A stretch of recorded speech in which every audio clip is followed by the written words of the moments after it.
Dobro večer, poštovanje, dragi gledatelji. Jedan na jedan ide ponovo sa svojim gostom iz Velike Britanije, ali zapravo već Hrvatom, Bradburyjem, koji je 15 godina ovdje u Hrvatskoj, čini mi se, ako ne griješim.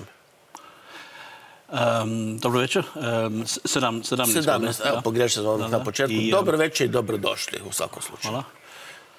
Ako vam ne smeta, ja ću dali na engleskom zbog savjeta punice. Imam najbolje punice na svijetu, ali ona je rekla prije nekoliko godina da ona me jako voli, ali nakon 13 godina ona me razumijem na hrvatskom. Ali kad ja sam na televiziju samo na engleskom, ako vam ne smeta. Znate što, manje više nikoga ne smeta ko god ima punicu. Tako da nas potpuno razumijemo i nas učut. Idemo, naravno, u razgovor. Gospodin Bradbury, pokretač je jednog sjajnog portala koji govori o Hrvatskoj, o njenim prednostima, o turizmu, o Dalmaciji, napravio i monografije i ogromnu reklamu o otocima, primjerice Hvaru. On je i književnik, objavio 2 knjige, 3. će upravo izaći. Radi naravno i van Hrvatske, radi u Crnoj Gori, radi, koliko sam shvatio, i u Srbiji ili Makedoniji. Srbija i Montenegro. Slovenija i Montenegro.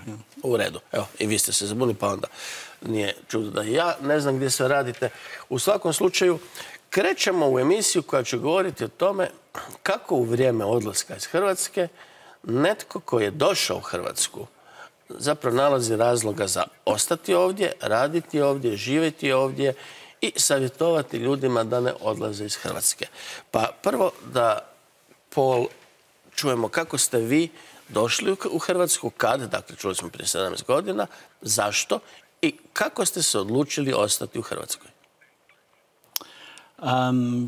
I bought a house here in 2002, so almost 18 years ago now. I was living in Somaliland in East Africa as an aid worker. And I just sold my house in the UK, and I was looking for somewhere to keep my books because I was going to be an aid worker around the world. Vi ste prošli jedno 20-ak zemalja prije toga svijeta. Yeah, I've lived in 10 different countries. I've been to about almost 100 countries in my travels. And then I was 33, and I just found out I'd sold my house, and then I was watching TV that night on CNN, and there was a reclama. Croatia, the Mediterranean as it once was. And I was hooked. I thought this was beautiful. And so I have to thank the Croatian National Tourist Board for their niche marketing of the British market in northern Somalia for interesting me. And I came to, I didn't know much about Croatia, but I had a friend a Canadian friend in Sarajevo, and she was there during the siege inside. She was an aid worker. And I went to see her in the middle of August, and she got a pen and paper and she wrote down 10 places where she thought would be interesting to go and buy in Croatia. And I wasn't really listening because the girls were very pretty and the beer was flowing. And at the end she said, which one? And I felt embarrassed, so I closed my eyes and I went like that. And number 6 was Hvaru, which is an island I still can't pronounce. And so we ended up coming the next weekend, and I found there was one house for sale in Jelsa, and I ended up buying it. And a week later, I went to the library to learn Croatian, and there she was with Oče kao more, my wife of 11 years. And so I got married in Jelsa, and... Dobro, tako je to bilo. Kako ste došli, kako ste zabrali, vrlo zanimljiv. Dakle, ovaj moment treba istaći, dakle, preko 100-tinjak zemalja, a u 20-ak ste gotovo živjeli i tako dalje. To je vrlo značajno zbog toga što ste ipak imali s čime komparirati život u Hrvatskoj kad ste se odlučili. I sad tu dolazimo do ovog presudnog. Vi ističete da je presudni moment zapravo hrvatski lifestyle. Da ste zbog toga ostali u Hrvatskoj. Što pod tim podrazumijevate? To je zanimljivo sad čuti kako nas doživljava jedan Britanac i kakav je, jer mi imamo našu sliku kako živi prosječan Englez, mi valjda mislimo da samo kosi 5 stoljeća travu i tako dalje, pije čaj u 5 i svi ti stereotipovi, ali pustimo se to kako vi doživljavate nas i jeste li se iznenadili kad ste svoj stereotip ili recimo ono što ste znali o Hrvatima sravnili sa onim što ste zatekli kad ste se preselili? Okay. So a few years ago, a Croatian friend of mine who runs a very successful luxury tourism business told me that he discovered the secrets of successful tourism in Croatia. And he had a luxury tour of New York clients paying lots of money on a wine tour of Hvaru. And they went to an olive grove for lunch. And in the olive grove, there was a lemon tree. And one of the guys went over and he picked a lemon from the tree. And he said that was the most incredible experience of his whole time in Croatia, because that is something that he had never experienced before in his life living in New York. A simple, simple thing that we take for granted here in Croatia. So my life when I lived on Hvaru was something like this. I used to wake up, have a coffee on the terrace, looking out this beautiful Adriatic Sea. I would put my T-shirt and shorts on, not a suit like today. To je ideal svih nas da u T-shirtu I barbudama prođemo kroz život. Now that I've met Vartex, obviously things are different.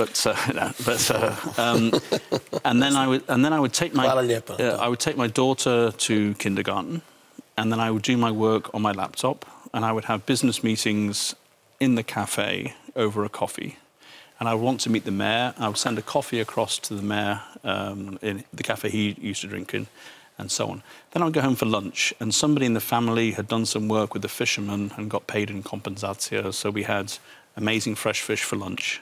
And my punac, my father-in-law, came home with food from the field, all organic and everything else. And then we went for a little siesta. And then in the evening we went down, and I took my kids down to the square for an ice cream, and they're playing around in a totally safe environment. They go for a swim in the Adriatic. They learn to swim at the age of 3. You cannot buy that lifestyle in the West for love or money. Now, I had a friend from school. I went to a very exclusive boarding school in the UK. And after 30 years, he came to visit me. He's a very successful guy in the UK. He came sailing with his family. We met after the first time after 30 years. And after the meeting, with all his wonderful life in the UK, he works 50 weeks a year to have that 2-week experience. And I don't earn the money that he does, but I have that 52-week experience. That's the Croatian lifestyle. Da, ali tu su ta dva aspekta. Kazali ste da ste proveli 13 godina, vi sad živite u Varaždinu, koji vam je također, o tome možemo kasnije, pokazao svoje najljepše moguće lice i tu ste si našli konačni, za sada dom u Hrvatskoj. No, je li se za vas I dalje u vašem imaginariju raj, ali ste kazali da ste iza tog lifestyle-a ipak otkrili što se zbiva u Hrvatskoj. Na što ste mislili? Well, when I first came to Croatia, and I met Miranda, my wife, and I had a wonderful family life, a wonderful lifestyle. Everything was great, and I was doing a nice tourism blog, Total Hvaru, and everything was without problems really. And it was only really when I started talking to people and understanding a little bit more about how Croatia works, about the culture of Uhljebistan, about the culture of patronage, about why people are emigrating because there are no possibilities, about how lots of things are prearranged for those that are there, that I started to understand really how Croatia works. And that took a little bit of the shine off life in Jelsa and life in Croatia in general. And then when I started my portal, Total Croatian News, in 2015, I suddenly became a lot more immersed in the realities of Croatia rather than the realities of this tourism bubble in Jelsa. So I think things changed quite a bit from there. And it's been a real education. Paul, mislite li da bi se nekim nužnim, ne prevelikim, ali dakle možda mogućim I u skorašnje vrijeme izvršivim potezima moglo osigurati I omogućiti mnogim mladim ljudima iz Hrvatske pa I izvana da žive na tim otocima, da odatle rade I da jednostavno žive život kakav ste vi imali. Jer to je temeljni problem. kako tih 365 dana ipak ovoga nešto i raditi? I think one thing I've learned about Croatia. I love Croatia, and for me, it's the most wonderful mixture of beauty, lifestyle, and absurdity. And honestly, I don't think I've come across a country where it's just so incredibly messed up, but in such a beautiful way. And you can be upset about this, and you can complain about this, or you can embrace it. And my experience of Croatian people, who I'm very, very fond of, is that they have a default setting of negativity. So if you say that somebody succeeds at something, and it's not football, it's not sport, then the ultimate default is let's destroy that person. Let's not celebrate it. Okay, that's the default. Da. Now. And so, if you look on, if you go on social media, you find negativity, and in English we call them keyboard warriors. These guys that fight on the keyboards, yeah. And all it is sharing hatred and the past and everything else. And that's one thing. And it's not my country, and I respect that if that's what people want to do. What I've found is that... Ima li toga u nekim drugim zemljama koje ste prošli? No. I mean, there may be, but I mean, probably in the rest of the Balkans. But I think the Balkans is a very specific region. But what I have found is that if you make a choice, a conscious choice, to say, I don't want to be surrounded by negativity all the time. I want to be positive. And if you go out and seek out similar-minded people in Croatia, entrepreneurs, people doing OPGs, people that are outside of the system but are trying to do things. If you find yourself surrounding yourselves with those people, Croatia is the most fantastic country in the world because the positivity of those people is outstanding. The lifestyle of Croatia is outstanding. It's a struggle to make money. Je li Jelsa bila prema vama zatvorena?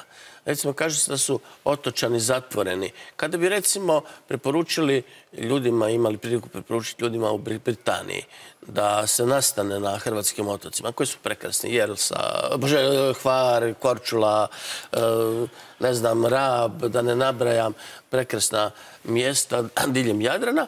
I sad, kad bi ti ljudi došli, mislite li da bi se suočili sa nekom zatvorenošću ili je ugodno živjeti sa tim ljudima na otocima? I would say that Jelsa and most of the Dalmatian or Croatian islands are incredible places, probably the best places I know in Europe to bring up young children. You have safety, you have community, you have nature, you have values that have been lost in the West a long time ago. It's a fantastic, fantastic place to go. I think if you're a foreigner who is happy to live there and join the community and learn a little bit of Croatian, it's a great, great place to live. I think if you're a foreigner that starts to run a news portal where you start talking about issues, then things can change a little bit. And so for me personally, it isn't quite the wonderful place that it used to be. Although we go back every summer and every Easter for Zakriž and everything else, I still love it. But I would recommend it. But the thing about island living and everything else, there is a simple solution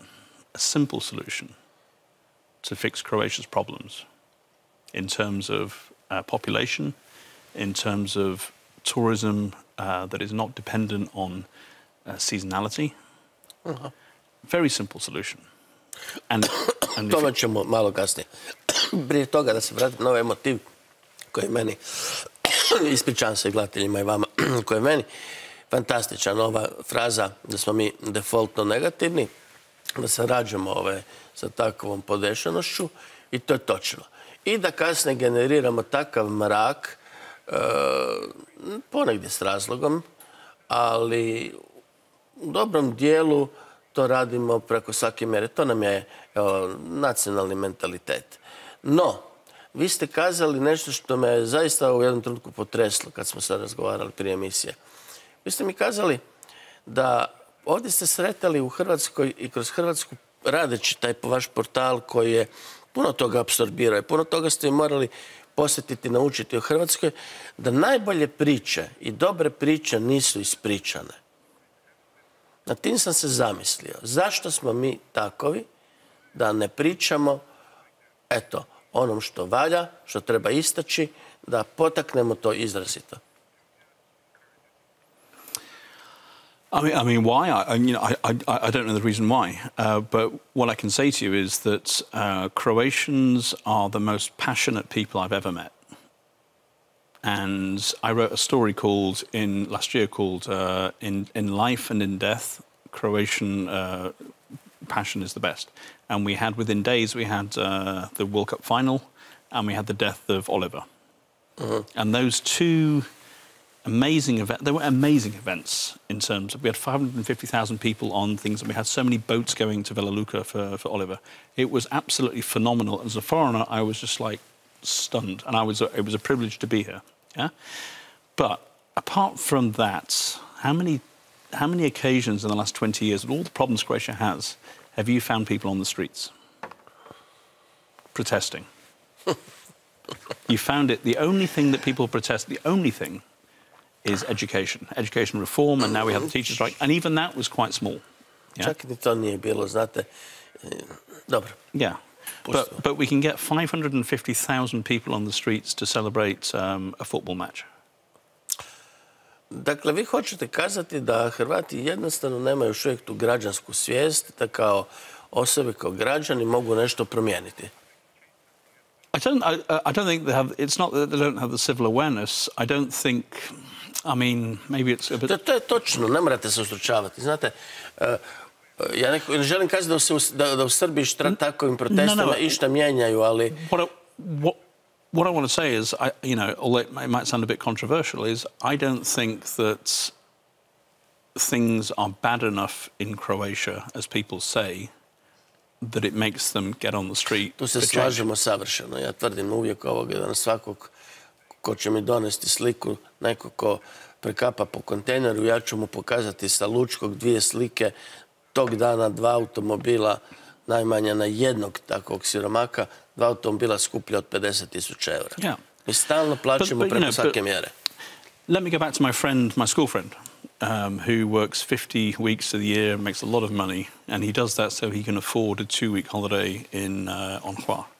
And then look at people in Dalmatia or Croatia on the coast that have a rental business, and they rent their apartments for however much. They work hard to clean the apartments, no problem, I understand that.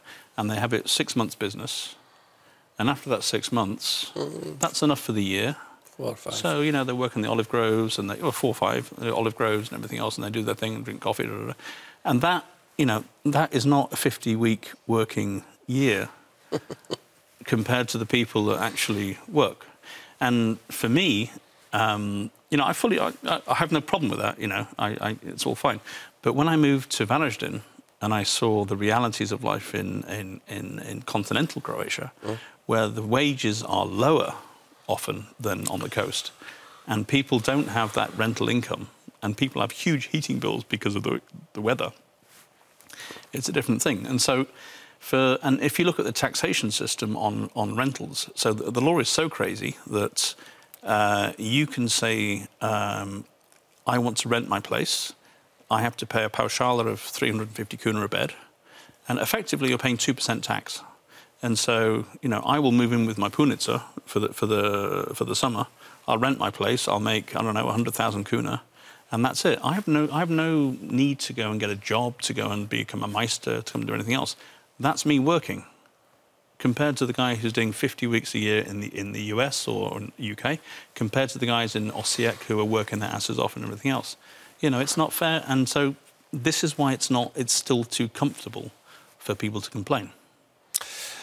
Na koji način, recimo, u vašoj rodnoj zemlji potiču i vole uspješne, za razliku od nas?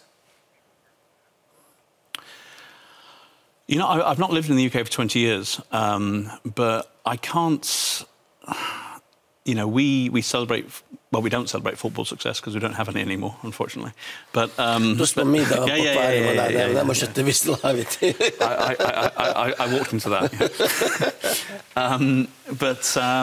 You know, I mean, you know, I'm not saying that Britain's an amazing place. It's not. It's got huge problems. But I've never been to a country that is just so critical and so determined to put people down. I mean, I remember that, you know, Matti Rimac to me is a legend. What he's achieved is incredible. And every time he does something, if you look at the comments, it's always like, yeah, but he got his money from here, da, da, da.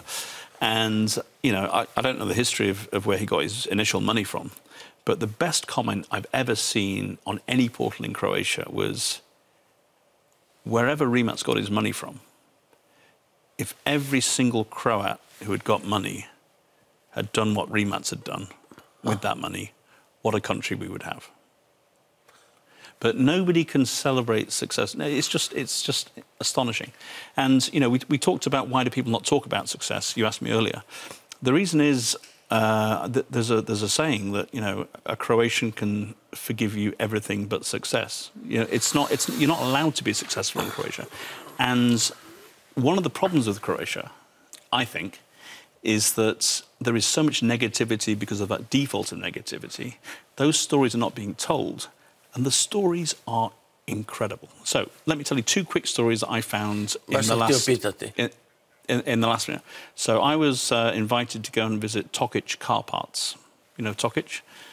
And to me, it's like a family business selling car parts. Wow. I went there. This company had the German Minister of Economy coming from Germany to visit the warehouse in Sesvete to learn about the innovation and the technology that's going on within Tokic. Tokic has just been named as one of the 50 most innovative companies by the London Stock Exchange. Did you know that? Ne. Yeah. Sad ste mi dali za emisiju ideju. Get the guys on, they're incredible. Daćete mi broj. Yeah, for sure. The second thing was Uljanik now is sadly gone. But there was the last ship ever built in Uljanik was a cruise ship from Australia called Scenic Eclipse.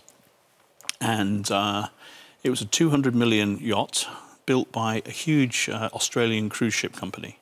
And they saw a luxury yacht like Abramovich's yacht, and they thought, why can't we have a cruise ship with a private yacht thing, much smaller, and have all the toys like helicopters, submarines and everything else? So they ordered and they followed through and they delivered a 200 million yacht in Pula, which goes to the Arctic, the Antarctic. It's a completely new thing for luxury cruise tourism. And they've just said they want to build 5 more in Croatia, in Rijeka, a 900 million euro deal. Did you hear about that? Da, ali ne znam potankosti o tome, ali da, čuo sam ponešto. But there are so many of those things that are there, but nobody's talking about them. And the more you talk about them, the better it is. To sam htio kazati, nije važno da sam ja čuo, nego važno je to da toga nema po medijima svaki dan. Ali zato ima svih ostalih idiotarija. Grad slučaj ovaj, grad slučaj onaj, pa Zadar, pa Split, pa ovo, pa ono. Kao da se drugdje ne ubijaju. Recite mi, vi imate toliko, Hegel je rekao da je zlo i u oku koje vide svugdje zlo. Vi ste obratan primjer. Vi svugdje nađete nešto dobra. Pa i u tradicionalnoj, dosta dugo vježbanoj, znate, još od Count K, još od monarhije na ovamo, našoj endemičnoj hrvatskoj birokraciji. Mi smo usavršili na različiti način od Meksikanaca, ovih, onih. Mi imamo jednu sjajnu birokraciju, možemo izvoziti, jednu od najljepših na svijetu. Ali čak i tu ste našli neke pozitivne aspekte. Kako to? Mada ste imali problema, recimo tipično za hrvatsku birokraciju, maltretirali su vas jer imate duže ime, to je više imena, pa je ispalo da ste više osoba, ne? I'm probably the only person in this country that loves Croatian bureaucracy. I think it's fabulous. I think it's fabulous. The reason I see it's fabulous is because I used to live in the Soviet Union and places like that, so I'm very accustomed to East European, communist, socialist, whatever, bureaucracy. And zašto je to? How come I live that way? Just with work. Ne, zašto volite birokraciju? Because I see it as a challenge, because everybody else... It's a bit like Croatia itself, with this negative. Like, your default is negative. Your default is bureaucracy, is this, Look at the bureaucracy. So, my internet went down in Jelsa a few years ago. And my wife, who looks after all that stuff, because I'm not great in Croatian, she called and they said it would take 7 days to fix the internet. And I'm a blogger, and I was like, 7 days is a long time. So I went down to the cafe, and I was okay because I could have a beer and everything else. The next day, I had to go down with the kids, 2 young kids, in a smoky cafe. Not ideal. So I put a message on Facebook, and I said, does anyone have a Croatian solution for this problem? And I got a message from a friend saying, email this person. She's the head of PR. She's very ambitious. She wouldn't want any bad, negative thing. So I wrote an email saying, I don't want to cause any problems. I just want my internet fixed. I'm a British blogger. I write for Google News. Is there any way you can fix this problem? Within 2 minutes, my internet was restored. Within 2 minutes. Okay? And I thought, this is amazing. Six months later, a friend of mine who runs a tourist agency said, could you help me, because our internet's down at our business and it's the season, and they told us 9 days. And so I sent an email to the lady saying, you said if you need any help, could you help? And within 3 hours, this guy's internet was restored. And I suddenly realised that actually there's a thing called public shaming, which works in Croatia, sadly. So I went to register my car. I imported a car. I went from this office to this office to this office. I went to this one office, and I walked in, and everyone's been there. You walk in, the official looks up from his computer. You know the story. And I'm like, oprostite, imam neki pečat od vas, and he's just like, oh God, Pečat, razliku. Ja ću složiti pečata, žiga I štambilja. And he went back to his computer, and I knew I was going to get nowhere. And so I said to him in Croatian, I said, I'm a blogger. I'm writing a blog about the carina, about the customs, after EU entry. I'd love to get a quote from you and a photograph of you. So I got my camera to take a picture, and he's like, no photos. Bam, out your way. And I realised that then that with Croatian bureaucracy, the thing they fear most is exposure, is things going on. And so if you challenge them that directly, you can get things done. But coming back to my name, which is what you asked me about, I have a really strange name. It's a long name. It's Paul David Raymond Bradbury. Don't ask me why. Dobro, kao Pele, do Nascimento, da Silva, Pele, pa... Not quite got the football skills, but I've got the name, yeah. Ako može on, hoće reći, možete I vi, evo. I'm still young, yeah. But, and on my ID, when I got my ID for Stanley Borovac, there wasn't enough space for Paul David Raymond Bradbury, and so they called me Paul David Rame. So I lost the ond. And that was all fine. And this went on for years. We were in Dalmatia. Nothing's a problem. And then when we moved to Varaždin, things were a lot more efficient up there. And when my kids wanted to graduate from the end of the school... Stalo je još, ali se umorila do Raymond, pa je skratila na Raymond. Maybe. And they said, we have a problem because we have 2 fathers. You have your ID, Paul David Rame, and you have your passport, Paul David Raymond. But we also needed my marriage certificate. And my marriage certificate, the sudski tumač had forgotten to translate Raymond. So I was called Paul David Bradbury. So I was actually 3 people. And until we resolved this problem, it wasn't possible for my kids to... Ajmo malo ubrzati, da nam pomognete. Prvo, na brzinu da vas pitam, jesu li Hrvati koruptivniji od Britanaca? Mi smo narod koji se vozi sa 500-200 koliko kuna u prometnoj dozvoli, pa počinjemo pregovore. Jel vi to radite u Britaniji? Give me 200 kuna, I'll answer the question. Da li... I wouldn't say Croatians are corrupt at all. I would say... Oh, really? No, I would say... No, ordinary Croatian people. I would say people are conditioned by the society that they are brought up in. I think the people running Croatia are incredibly corrupt. Are they more corrupt than the UK? I'm not really... It seems so, because it's a much smaller country and it seems much more transparent here. Možda je to tamo uređenije, tamo se zna kome se treba dati. Ovdje se ne zna nikad kome se sve treba dati. Dobro, idemo na drugo pitanje ovoga, poslovno. Mi smo bili drugi na svjetskom prvenstvu u nogometu. I vi ste uživali vjerojatno i slavili s nama. Have you ever won the World Cup? Ne, ali smo bili u... Let's talk about 1966. Bili smo od obnove državnosti, mi smo bili treći pa drugi i niti jedna država na svijetu nije bila. Bili su, recimo, ljudi su znali biti drugi i tako dalje, ili, ali nisu, baš sam jučer o tome razgovarao, mislim, nisam sportski novinar, ali mislim da jedna ovako mala zemlja nikad nije bila treća pa druga na nogometnom prvenstvu. Ali pustimo sad to. Evo, to smo napravili kao mala zemlja. I nakon toga nismo brendirali ništa. A sad, pazite, dragi gledatelji, ovo me pol upozorio. Ruanda je platila koliko miliona, 75 ili 35, nije važno, Arsenalu. Ruanda, koja niti zna što je nogomet, mislim da neki se ne vređaju Ruanđani, niti su bili na svjetskom prvenstvu i sad lijepo su izbrendirali Ruandu, Arsenal nosi natpis.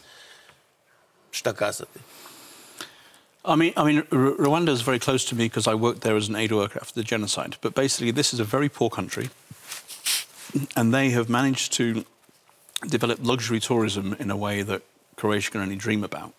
They had a deal with Arsenal that they paid £30 million over 4 years, and for that they get lots of visibility in the Premier League, lots of exchanges and everything else. They get Visit Rwanda seen on their shirts 35 million times a day. They've never had a Premier League player from Rwanda. They've never been to the World Cup. They have nothing to do with football. And they've just signed a deal last month. Absolutely. They just signed a deal last month with Paris Saint-Germain, another huge company, huge club, with the women's team to do the same thing. And they are doing luxury tourism, and it's really, really working. They're going for high quality, and they have a very, very focused idea. They do, like one of the poorest countries in the world, they deliver emergency blood by drone to rural communities within 1 hour. Wow. This is a country that lost 12% of its population in genocide 25 years ago. Vi ste kazali da imate recept. On se sastoji u medicinskom turizmu, gurmanskom turizmu i povezivanju turizma i nogometa, kad smo sad kod ove teme. Yeah, I would say that Croatian tourism, I've said in the media that it's, at the moment, it's accidental tourism. And I think the real gems of Croatian tourism... To smo osjetljivi, znate, u ovom slučajni turizam, slučajna država. Dobro, izvolite. Yeah.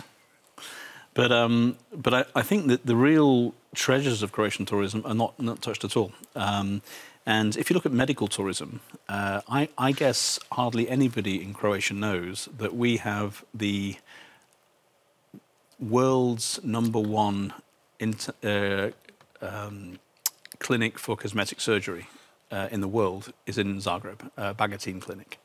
I guess not many people know that Donald Trump's ex-wife, Ivana Trump, had her eyes operated on in Zagreb by Svjetlost. Not many people in the world know that the first place... Ubiće me moji, stalno reklamiramo kao... Ali dobro, reklamiramo Hrvatsku. Oh, sorry. Pa neka se... u redu. Okay, it's not commercial, but it's celebrating Croatia. But that also St. Catherine's Hospital is the first place in Europe to offer the RightMed pharmacogenetic test developed by Mayo Clinic. These are things that are happening in Zagreb. These are world-class things that nobody's talking about. We have an incredible, incredible, incredible medical tourism offer, which we're talking about but doing nothing with. But I would say, if you're looking at tourism... A lot of dentists. Dentists, same thing. You know, all this stuff. There's a huge amount of it. Huge amount. And we have real world quality. And this is an industry which is 12-month, which is growing, and which is very lucrative. And we have all the advantages of English spoken, safe country, cultural activities. So people will come and they will recuperate here. Drugi aspekt je gurmanski turizam. Okay, we have the greatest food in the world, and the UNESCO Mediterranean diet. We have 130 wine varieties, including the originals in Pandel. These are great stories. Anthony Bourdain said, world-class food, world-class wine, world-class cheese. Where's the tourism from it? To je nevjerovatno nakon te opaske. Where's the Dalmatian wine road? Where's the website that tells you all about Croatian food and wine? Where's the wine museum that you can go to on a rainy day when there's no content? Da. Kako povezati digitalne nomade i privući ih, povezati ih sa Hrvatskom i sa ovim, recimo, južnim prostorima? To je ono što... This is the thing that can transform Croatia, very simply.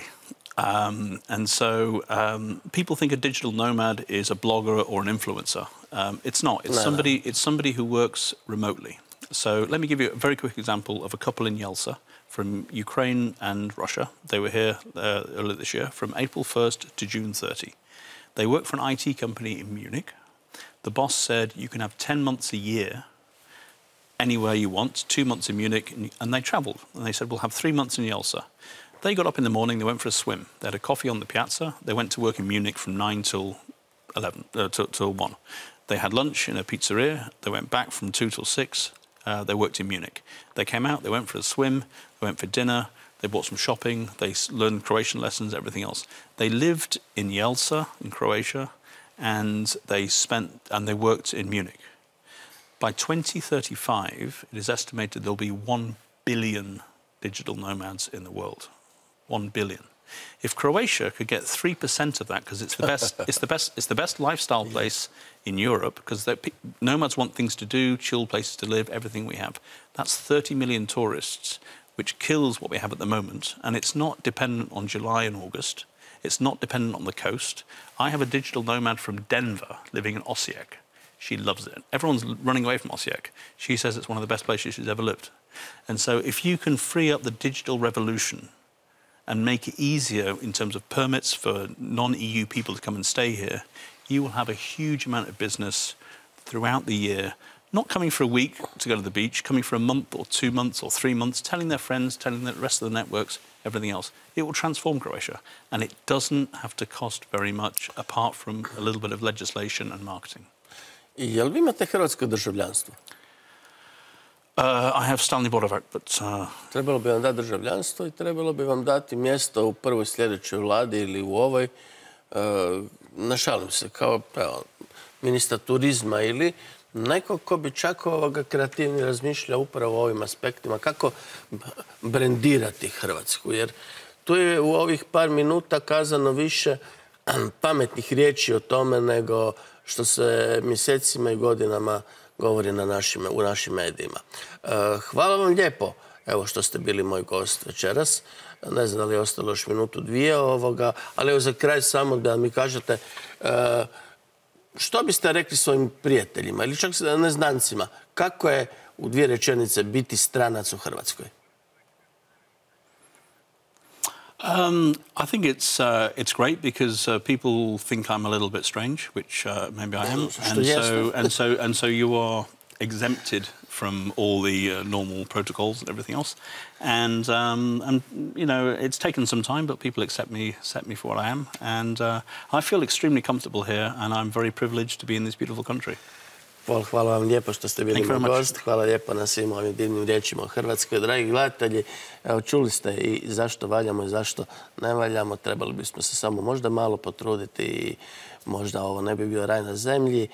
Ima preljepih, sjajnih, vrednih zemalja, ali bi sasvim sigurno bila zemlja bog bogova. Laku noć i gledamo se sljedeći tjedan.